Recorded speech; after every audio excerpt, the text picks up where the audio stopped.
ठीक है, तो आज हम बात करने वाले हैं बैरोरिसेप्टर्स और कीमोरिसेप्टर्स के बारे में। क्लियर है? बैरोरिसेप्टर्स और कीमोरिसेप्टर्स। बैरोरिसेप्टर्स और कीमोरिसेप्टर्स।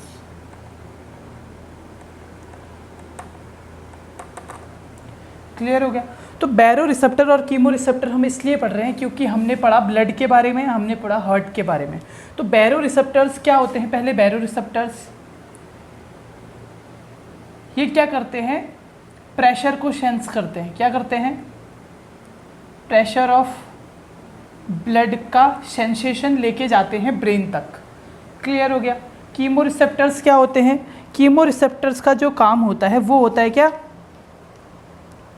एक तो पीएच को देखना, पीएच घट रहा है बढ़ रहा है, CO2 का लेवल कितना है और O2 का लेवल कितना है। ये दो चीज़ें हमेशा आप याद रख लीजिएगा कि बैरोरिसेप्टर्स का काम है प्रेशर को देखना ब्लड के, और कीमोरिसेप्टर्स का काम है पीएच, CO2 और O2 पे काम करना। अगर एक कम ज़्यादा है, इन दोनों का मेन मकसद होता है, बैरोरिसेप्टर का तो मतलब हो गया प्रेशर ऑफ ब्लड, मतलब बीपी को मेंटेन करना, और इसका मतलब क्या होगा? कीमोरिसेप्टर का मतलब जो भी केमिकल्स हैं, केमिकल मतलब ऑक्सीजन का सैचुरेशन, CO2 का सैचुरेशन, और जो पीएच लेवल है हमारा, हाइड्रोजन का लेवल है, उसको मेंटेन करना। तो कीमो का मतलब आप समझ गए, केमिकल समझ गए। केमिकल मीन्स ऐसे कंपाउंड जैसे ऑक्सीजन, कार्बन डाइऑक्साइड और जो भी हाइड्रोजन कंपोनेंट है। क्लियर हो गया? तो अब हम बात करते हैं इनकी जो लोकेशन है वो कहाँ पे होती है। ध्यान से देखेंगे, हमने एक पढ़ा था ओटा, ठीक है। अब ये ओटा कहाँ से निकलता है? लेफ्ट वेंट्रिकल से ओटा निकला। अब जैसे इसका जैसे आर्च जहाँ पे बनता है वहाँ पे होते हैं 3 आर्टरीज, बेसिकली 3 आर्टरीज प्रेजेंट रहती हैं। कौन कौन सी देख लेते हैं। तो सबसे पहले जो आर्टरी रहती है उसको हम बोलते हैं ब्रैकियोसेफेलिक ट्रंक। यहाँ से एक बड़ी सी ट्रंक निकलती है ऐसे, ठीक है, इसको बोलते हैं ब्रैकियोसेफेलिक ट्रंक। दूसरी निकलती है राइट, इसको बोलते हैं राइट कॉमन कैरोटिड आर्टरी। और जो थर्ड वन होती है वो हमारी होती है राइट सबक्लेवियन वेन। यहाँ पे होती है हमारी right subclavian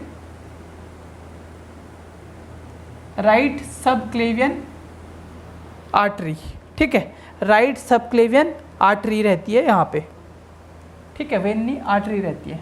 right subclavian artery हो गई, ठीक हो गया। अब राइट सबक्लेवियन आर्टरी से इसे बोला हमने ब्रैकियोसेफेलिक ट्रंक। क्या बोला? ब्रैकियोसेफेलिक ट्रंक, ठीक है। और ये मिड वाला क्या था? Right common carotid artery. अब ये जो ब्रैकियोसेफेलिक आर्टरी, 3 आर्टरीज निकल गई। अब जो फर्स्ट वाली ब्रैकियोसेफेलिक आर्टरी है वो थोड़ी दूर जाके क्या हो जाती है? क्या हो जाती है? ये हो जाती है बाइफरकेट, ठीक है। बाइफरकेट का मतलब समझ गए आप? मतलब ये आगे जाके 2 आर्टरीज में टूट जाती है, ठीक है। तो इसका जो बाइफरकेशन पॉइंट होता है अभी हम बताएंगे कहाँ पे क्या होता है। अब हमको दो तीन चीज़ें पता चल गई, ठीक है। एक तो इसमें होता है इसमें एक तो हो गया लेफ्ट सबक्लेवियन आर्टरी, ये वाली हो गई लेफ्ट सबक्लेवियन आर्टरी, इसको मैं लेफ्ट सबक्लेवियन आर्टरी बोल सकता हूँ। ब्रैकियोसेफेलिक आर्टरी तो मेन वाली बड़ी आर्टरी है, उससे एक निकली लेफ्ट सबक्लेवियन आर्टरी, और दूसरी कौन सी निकलेगी? इसको बोलेंगे लेफ्ट कॉमन कैरोटिड आर्टरी। 2 चीज़ें ध्यान में आ गई आपके, बहुत बढ़िया। अब हमने बोला बैरोरिसेप्टर और कीमोरिसेप्टर्स की बात करते हैं, ठीक है। अगर मैं यहाँ पे एक बड़ी सी इस आर्टरी को, इस ब्रैकियोसेफेलिक आर्टरी को अगर मैं यहाँ पे अलग से बना दूँ तो आपको कोई दिक्कत तो नहीं होगी? ये हो गई ब्रैकियोसेफेलिक आर्टरी, यहाँ से इसका बाइफर्केशन पॉइंट हो गया, यहाँ से बाइफर्केट हो गई। ये तो हमारी लेफ्ट सबक्लेवियन आर्टरी हो गई, और ये कौन सी आर्टरी हो गई? लेफ्ट कॉमन कैरोटिड आर्टरी हो गई। क्लियर हो गया? ये थी हमारी ब्रैकियोसेफेलिक आर्टरी। ये 3 आर्टरीज निकल रही थी। अब मैं बात कर रहा हूँ केवल इस आर्टरी की, ठीक है। इस आर्टरी की दोनों जो राइट सब कॉमन कैरोटिड आर्टरी है, राइट कॉमन कैरोटिड आर्टरी और लेफ्ट कॉमन कैरोटिड आर्टरी, मतलब ये वाला पॉइंट मैं कह सकता हूँ, ठीक है, और ये वाला पॉइंट मैं कह सकता हूँ। क्लियर हो गई इतनी बात? इन दोनों पॉइंट में ही क्या होता है? इन दोनों पॉइंट में इन दोनों जगह पे सिचुएटेड रहती है क्या, क्या सिचुएटेड रहती है, कैरोटिड साइनस क्या प्रेजेंट रहती है, इन दोनों जगह पे क्या प्रेजेंट है। मतलब यहाँ पे अगर मैं कहूँ, मतलब अब मैं इसी को ले रहा हूँ, है यहाँ पे भी, लेकिन मैं किसको ले रहा हूँ, केवल लेफ्ट कॉमन कैरोटिड आर्टरी को। लेफ्ट और राइट दोनों पे मैंने बना रखा है, तो मैं यहाँ पे मैंने लेफ्ट बना रखा है, तो लेफ्ट कॉमन कैरोटिड आर्टरी, ठीक है। इसको मैंने बोला कैरोटिड साइनस, क्या बोला इसको, कैरोटिड साइनस, ठीक है। कैरोटिड साइनस राइट में भी है, ठीक है, तो आप राइट वाला भी बना सकते हो। मतलब सिंपल सी बात इतनी है कि दोनों जगह पे है, मैं एक जगह की बात कर रहा हूँ। अब यहाँ पे जो हमारी ब्रैकियोसेफेलिक आर्टरी है, यहाँ पे एक पॉइंट होता है, मतलब यहाँ कहीं पे, ठीक है, तो मैं यहाँ कहीं पे बना रहा हूँ। ये होता है हमारा क्या, इसको बोलते हैं कैरोटिड बॉडी, क्या बोलते हैं इसको, कैरोटिड बॉडी। अब ध्यान देना, कैरोटिड साइनस में हमेशा जो कैरोटिड साइनस है वहाँ से क्या चीज़, वो क्या चीज़ बनाएगा, वहाँ पे प्रेजेंट होता है बैरो रिसेप्टर। क्या प्रेजेंट रहते हैं वहाँ पे, बैरो रिसेप्टर्स। बैरो रिसेप्टर्स क्या करते हैं, ये कुछ इस तरीके के होते हैं। अगर मैं इसको ऐसे बनाऊँ, ये मैंने बना दिया, तो ये ऐसे गुब्बारे की तरह रहते हैं। अगर मैं इसको एग्जैक्ट बनाऊँ तो ये ऐसे रहते हैं, ठीक है। तो ये क्या करते हैं, जैसे ही प्रेशर ऑफ ब्लड ज़्यादा होता है ऐसे फूल जाते हैं, स्ट्रेचनिंग होने लग जाती है इसमें। तो प्रेशर ऑफ ब्लड जैसे ही ज़्यादा रहेगा कैरोटिड साइनस में, ये दो जगह प्रेजेंट है, राइट में भी लेफ्ट में भी, ठीक है। तो ये क्या करेगा, बीपी को, ब्रेन को सिग्नल भेजेगा कि बीपी का भैया आप मेंटेन करो। क्लियर हो गया। अब जो कैरोटिड, और उसके अलावा ये कहाँ प्रेजेंट रहता है, यहाँ पे एरोटिक आर्च में भी प्रेजेंट रहते हैं, कीमो रिसेप्टर, बैरो रिसेप्टर। अब हमें दो चीज़ें पता चल गई कि कैरोटिड जो साइनस था वहाँ पे तो बैरो रिसेप्टर्स प्रेजेंट रहते हैं, और जो कैरोटिड बॉडी थी उस पर क्या प्रेजेंट रहते हैं, कीमो रिसेप्टर। अब मैं बताता हूँ कीमो रिसेप्टर का काम क्या पढ़ा था हमने, पीएच का, CO2 का, O2 का। जब ये इसका सेंसेशन करता है, मतलब इनको आप सेंसरी ऑर्गन समझ सकते हो, ठीक है। ऑर्गन कहेंगे नहीं क्योंकि न्यूरल कनेक्शन से बने हुए हैं। यहाँ पे कुछ न्यूरॉन के कनेक्शन रहते हैं, इनके मतलब कनेक्शन रहते हैं ब्रेन तक, ठीक है। ये सपोज ब्रेन है तो ब्रेन तक इनके कनेक्शन रहते हैं। जैसे ही इनको पता लगा यहाँ पे ब्लड प्रेशर बढ़ रहा है तो ये ब्रेन को सिग्नल भेजेंगे। जैसे इसे पता लगा, कैरोटिड बॉडी को पता लगा कि ऑक्सीजन कम हो रहा है, कार्बन डाइऑक्साइड ज़्यादा हो रहा है या कार्बन डाइऑक्साइड कम हो रहा है, जो भी चीज़ें हैं, तो ये भी किसको मैसेज भेजेगा, ब्रेन को मैसेज भेजेगा।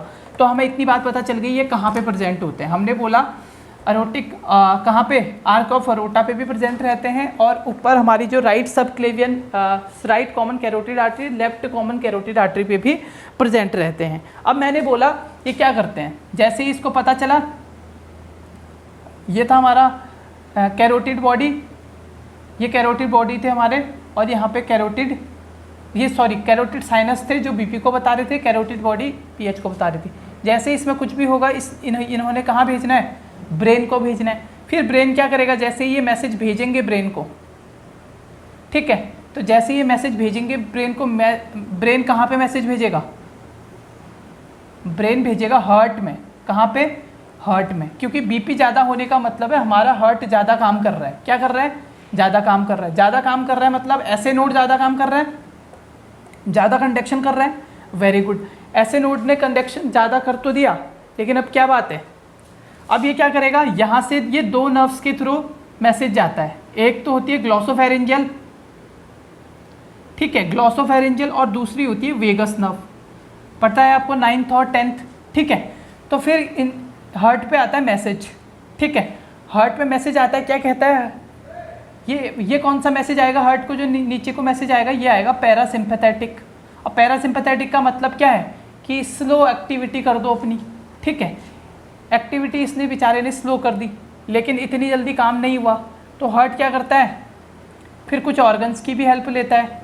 आपने सुना होगा एड्रीनल ग्लैंड,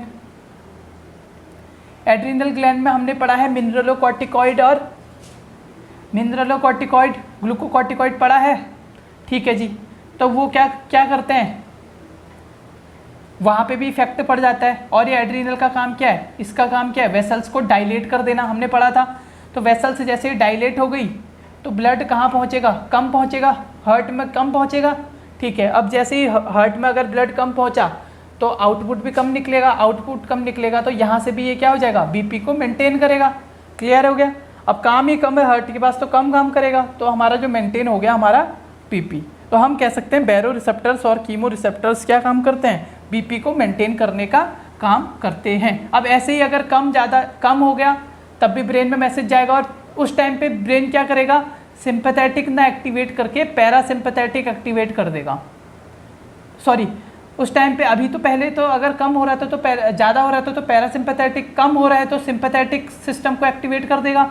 सिंपैथेटिक क्या करता है, एक तो हार्ट की एक्टिविटी को बढ़ा देगा, दूसरा यहाँ पे वेसल्स डायलेट कर रहा था पहले, फिर यहाँ पे क्या करता है, वेसल्स को कंस्ट्रिक्ट कर देगा। तो कंस्ट्रिक्ट करेगा तो जब हार्ट तक मैसेज जाएगा तो हार्ट क्या करेगा, एक्टिविटी को बढ़ा देगा अपनी।